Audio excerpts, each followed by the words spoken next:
आज के इस भागदौड़ भरी दुनिया में हम सब कहीं ना कहीं सच्ची शांति, असली सुकून की तलाश में हैं, है ना? तो आज हम एक ऐसे संत की जिंदगी और उनकी बातों को समझेंगे जिन्होंने लाखों लोगों को इसी सवाल का जवाब दिया है। चलिए, श्री प्रेमानंद महाराज जी की इस दिव्य यात्रा को करीब से जानते हैं। सोचिए, भगवान को पाने का सबसे सरल मार्ग प्रेम और समर्पण है। ये सिर्फ एक अच्छी लगने वाली बात नहीं है, ये एक बहुत ही पावरफुल फिलॉसफी है। असल में यही उनके हर उपदेश, उनकी पूरी जिंदगी का आधार है। ये हमें बताता है कि स्पिरिचुअलिटी कोई रॉकेट साइंस नहीं है, बल्कि दिल का एक सीधा सच्चा कनेक्शन है। तो सवाल ये उठता है कि आखिर है कौन श्री प्रेमानंद महाराज? कैसे उनकी सादगी और प्रेम भरी बातें इतने लोगों के दिलों तक पहुंच रही हैं? चलिए सबसे पहले उनके परिचय से ही शुरुआत करते हैं। तो देखिए, वो एक संत हैं, एक आध्यात्मिक गुरु हैं और सबसे बढ़कर श्री राधा कृष्ण के एक ऐसे भक्त जिनकी पूरी जिंदगी ही भक्ति में डूबी हुई है। उनका ठिकाना, उनका केंद्र है वृंदावन की पावन भूमि। और मजे की बात यह है कि वहीं से, वृंदावन से ही उनका भक्ति का ये सीधा सरल संदेश पूरी दुनिया में फैल रहा है। हर बड़ी कहानी की एक शुरुआत होती है ना? तो चलिए अब जरा पीछे चलते हैं और देखते हैं कि कैसे कानपुर का एक साधारण सा लड़का आगे चलकर भारत के सबसे माने हुए आध्यात्मिक गुरुओं में से एक बना। कहानी शुरू होती है उनके बचपन से। उनका जन्म हुआ एक सीधे साधे ब्राह्मण परिवार में, लेकिन बात ये थी कि बचपन से ही वो थोड़े अलग थे। जहां बाकी बच्चे खेलकूद में लगे रहते थे, उनका मन वो अध्यात्म की तरफ खिंचता चला गया। मतलब भक्ति और साधना की तरफ एक नेचुरल झुकाव था, जो बचपन से ही साफ दिखता था। और ये खिंचाव इतना मजबूत था कि बहुत ही कम उम्र में उन्होंने घर, परिवार सबको छोड़कर सच की तलाश में निकल पड़ने का फैसला कर लिया। अच्छा, घर छोड़ देना ये तो बस शुरुआत थी। असली सफर तो अब शुरू होना था। एक ऐसा सफर जो बहुत मुश्किल था, जिसमें कठोर अनुशासन और साधना थी। एक ऐसी तपस्या जो सिर्फ शरीर की नहीं बल्कि मन की भी कठिन परीक्षा लेती है। तो उनकी जो ये पूरी स्पिरिचुअल जर्नी है ना, वो असल में 4 मजबूत पिलर्स पर टिकी है। पहला, कठोर तपस्या, जिससे शरीर और मन को साधा। दूसरा, नाम स्मरण, यानी हर वक्त हर सांस में भगवान का नाम लेना।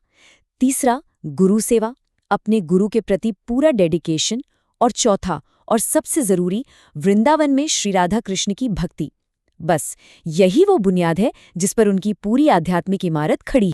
सीधी सी बात है, उनका जीवन सादगी, अनुशासन और त्याग की एक जीती जागती मिसाल है।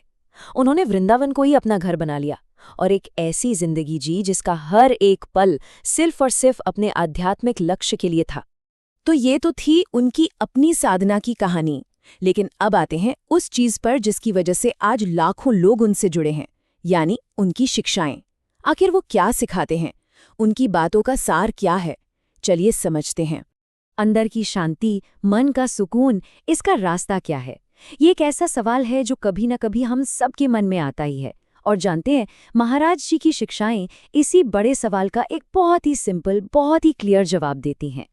देखिए, महाराज जी कोई मुश्किल फिलॉसफी या बड़े बड़े कर्मकांड नहीं बताते। वो शांति के लिए 4 बहुत ही सीधे रास्ते बताते हैं। पहला, लगातार भगवान का नाम जपते रहना। दूसरा, अपने मैं को, अपने ईगो को छोड़ना। तीसरा, सच्ची भक्ति और दिल में विनम्रता रखना। और चौथा, दुनिया की जो मोह माया है उससे थोड़ा ऊपर उठने की कोशिश करना। सुनने में ये बहुत आसान लगता है ना? लेकिन सच तो ये है कि इन्हीं सरल बातों में जिंदगी बदलने की ताकत है। किसी भी संत का असली प्रभाव सिर्फ उनकी बातों में नहीं, बल्कि समाज पर उनके असर में दिखाई देता है। तो अब बात करते हैं आज की। आज के इस मॉडर्न जमाने में श्री प्रेमानंद महाराज का असर कितना गहरा है, कितना फैला हुआ है। लाखों लोग, ये सिर्फ एक नंबर नहीं है। ये इस बात का सबूत है कि आज की इस कॉम्प्लिकेटेड दुनिया में उनकी सीधी सच्ची बातें लोगों के दिलों को कैसे छू रही हैं, उन्हें सुकून दे रही हैं। और ये सब हो रहा है सोशल मीडिया और सत्संग के जरिए। उनका मैसेज अब किसी एक जगह तक सीमित नहीं है, वो हर घर तक पहुंच रहा है। और सबसे कमाल की बात पता है क्या है? वो ये है कि उनका मैसेज सबसे ज्यादा कनेक्ट कर रहा है युवाओं से। जी हाँ, यूथ से। आज के ज़माने में जहाँ स्ट्रेस, एंग्जाइटी इतनी कॉमन है, जहाँ अक्सर लोग कंफ्यूज महसूस करते हैं, वहाँ उनकी बातें आज के नौजवानों के लिए एक सहारे की तरह काम कर रही हैं। तो अगर हम उनके पूरे जीवन के काम को समराइज करें तो 3 मेन बातें निकल कर आती हैं। पहली, लोगों को निस्वार्थ भक्ति का सही रास्ता दिखाना। दूसरी, मन को शांत करना, मेंटल पीस देना। और तीसरी, सबको धर्म, दया और प्रेम के रास्ते पर चलने के लिए इंस्पायर करना। तो इस पूरी बातचीत के अंत में एक सवाल है जो सोचने पर मजबूर करता है। आज की इस फास्ट पेस्ड कम्पेटिटिव दुनिया में जहां हर कोई भाग रहा है, क्या प्रेम और समर्पण का ये रास्ता आज भी उतना ही जरूरी है? क्या इसकी कोई जगह है हमारी जिंदगी में?